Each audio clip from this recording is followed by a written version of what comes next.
Murni, silakan duduk.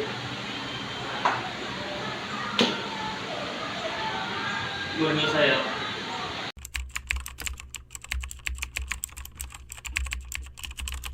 Nyonya Murni, ada sedikit pengakuan yang ingin didengarkan oleh majelis hakim yang mulia.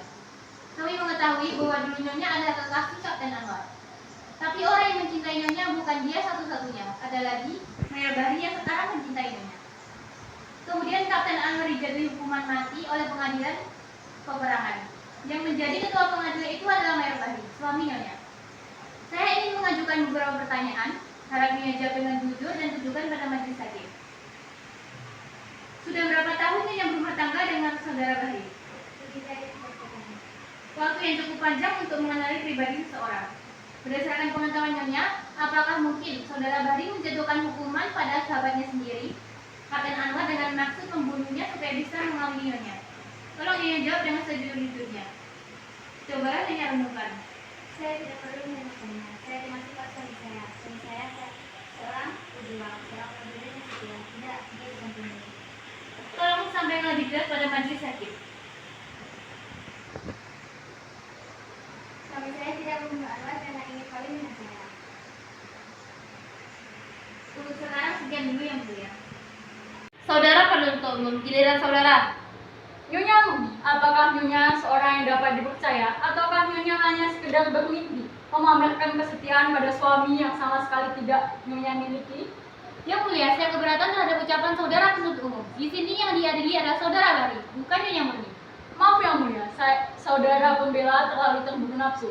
Saya belum selesai berbicara. Saya tidak mengadili, saya hanya membuat suatu simpulan.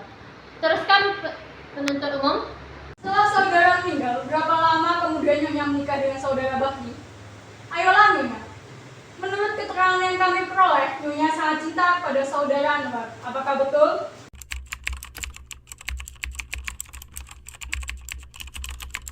Hebat sekali kesetiaan Nyonya kepada saudara Anwar. Belum lagi jasadnya membusuk dalam kubur, Nyonya sudah berpaling dengan lelaki lain, saingannya.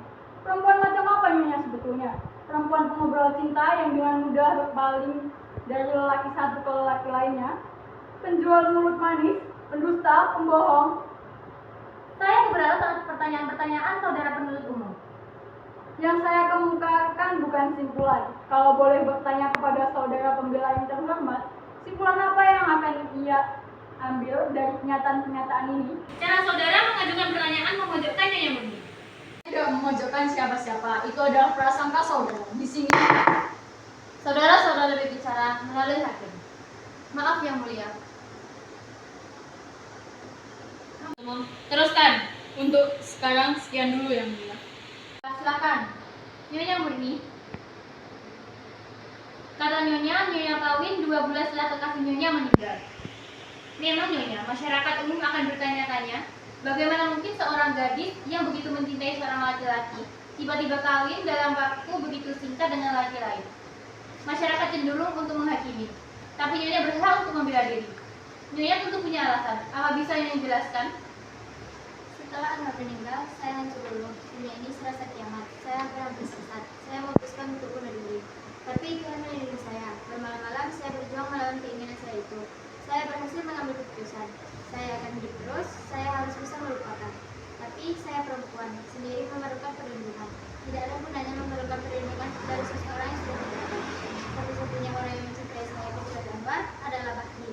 Lalu saya membulatkan hati. Siapa tahu yang dapat belajar mencintai dia. Karena ia lelaki yang baik, setia, ia juga mencintai Anwar. Tidak pernah satu kata pun keluar dari mulutnya hal-hal yang menyurutkan Anwar. Setelah kami menikah, setiap tahun ia membawa saya ziarah ke makam Anwar. Mula-mula saya mengira mencintai 2 orang lelaki, tapi kenyataannya saya mencintai seorang Bahri. Tempat Anwar. Kami berdua mencintai Anwar sebagai kenangan. Terima kasih. Nyonya Murni, apakah saudara Bahri membahagiakan Anda? Ia berusaha sekuatnya membahagiakan saya dan saya memang begitu. Nyonya dusta, bagaimana tidak? Baru tadi pagi Nyonya mengeluh pada suami Nyonya. Nyonya menuntut saat-saat yang dapat dijadikan kenangan. Karena suami Nyonya tidak memberikan waktu yang menjadi hak Nyonya. Karena suami Nyonya adalah seorang yang tidak kenal cinta sejati, yang mengawini Nyonya hanya sekedar nafsu semata. Oh, Tuhan mendengar sesuatu yang tidak teruntukkan bagi dirinya. Ini tidak ada rahasia. Bukan karena percakapan itu percakapan rahasia, tapi karena Tuhan tidak akan pernah mengerti bahasa yang kami pergunakan. Karena bahasa yang berlaku antara suami istri adalah bahasa khusus yang hanya dapat dimengerti oleh mereka berdua. Mungkin kata-kata sama dengan yang Tuhan dengar di pasar atau dibaca di koran. Tapi setiap kata ditepani rasa yang tumbuh dari suka duka kehidupan kemesraan mereka berdua. Kalau begitu tidak masuk akal sekali usaha manusia mendirikan pengadilan untuk menetapkan suatu perceraian. Perceraian terjadi jika bahasa itu sudah mati dan digunakan diganti oleh bahasa pasar dan bahasa koran menjadi milik orang banyak. Baik, saya tidak akan memasuki persoalan itu lebih jauh. Yang mulia, yang ingin saya buktikan ialah saudara Bahri adalah seorang yang dikendalikan oleh hawa nafsunya. Nyonya, waktu saudara Bahri melamar Nyonya dan Nyonya menolak lamarannya, apa kata-kata yang diucapkan oleh saudara Bahri? Saya mengerti kekecewaannya, penting. Penting atau tidak penting, itu majelis hakim. Yang mulia, bolehkah saya mengatakan sesuatu kepada istri saya? Silakan. Katakan yang sebenarnya murni. Hanya kebenaranlah yang bisa menyelamatkan saya. Kata sekarang sangatnya jelas sudah. Apa yang menjadi niat waktu tertuduh menjatuhkan hukum mati sudah jelas. Ia ingin membunuh saksi yang merupakan saingan baginya. Bapak Hakim yang mulia, apakah boleh saya mengajukan sebuah bukti? Saya kira tidak perlu lagi. Yang mulia, apapun keputusan yang akan dijatuhkan oleh yang mulia, suatu hal yang pasti, keputusan itu harus berdasarkan kebenaran. Dunia sudah terlalu syarat dengan segala macam prasangka. Baik, silahkan. Surat ini ditulis pada malam setelah tertuduh menyampaikan lamarannya pada saudara Murni. Surat ini kemudian dikirimkan pada Murni dengan bantuan seorang prajurit. Tapi prajurit itu terbunuh dan surat ini tidak sampai pada Murni. Surat itu ada pada saya. Saya minta supaya yang mulia sudi membacanya.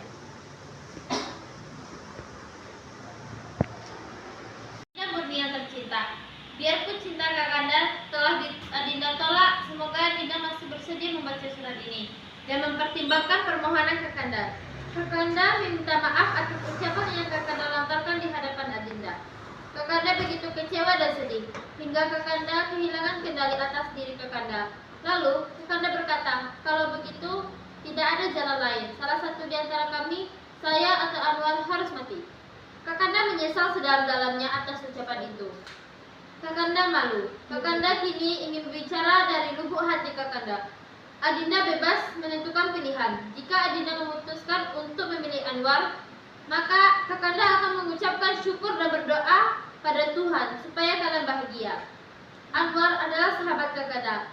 Kalau dia bahagia, maka Kakanda juga bahagia. Salam Kakanda Saiful Bahri.